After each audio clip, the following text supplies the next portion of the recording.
TV9 Naresh వారు దాడి చేసిన వారు వెంటనే శిక్షించాలి. జర్నలిస్టుల ఐక్యత వర్ధిల్లాలి. ఆవాజ్ దో, हम एक है, ఆవాజ్ దో, हम एक है, ఆవాజ్ దో. हम एक है, జర్నలిస్టుల ఐక్యత వర్ధిల్లాలి. జర్నలిస్టుల ఐక్యత వర్ధిల్లాలి. టీవీ9 నరేష్ పై దాడులు చేసిన వారి వెంటనే శిక్షించాలి. టీవీ9 నరేష్ పై దాడులు చేసిన వారి వెంటనే శిక్షించాలి.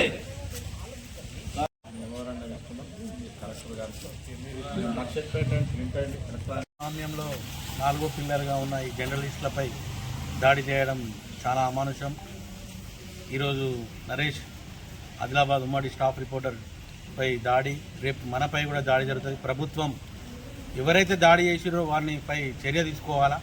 ఆల్రెడీ సిపి గారికి కంప్లైంట్ ఇవ్వడం జరిగింది. వారు తగిన న్యాయం చేస్తారని మేము జర్నలిస్ట్ సంఘాలు అందరం కోరుకుంటున్నాం.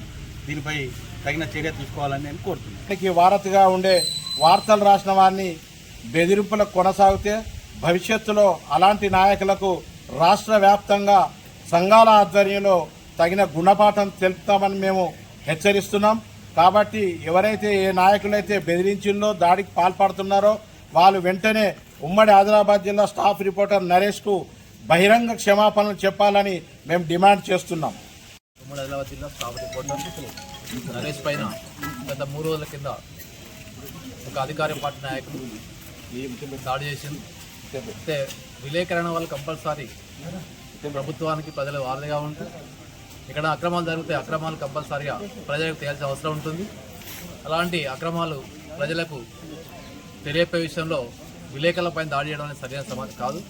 ఇలా దాడి చేసినప్పుడు ఏమైందంటే ఈరోజు అతని పైన నెక్స్ట్ మన పైన కావచ్చు. కాబట్టి మనందరం సంఘటిత పోరాడి ఇలాంటి సంఘటనలు ఇంకా జిల్లాలో అభివృద్ధి కాపాడాలని అధికారులకు వినతి పత్రం ఇచ్చి మనకు ఫిర్యాదు జరిగింది. దీనికి అధికారులు స్పందించి అలాంటి వారు వెంటనే చర్యలు తీసుకోవాలని కోరుతున్నాం.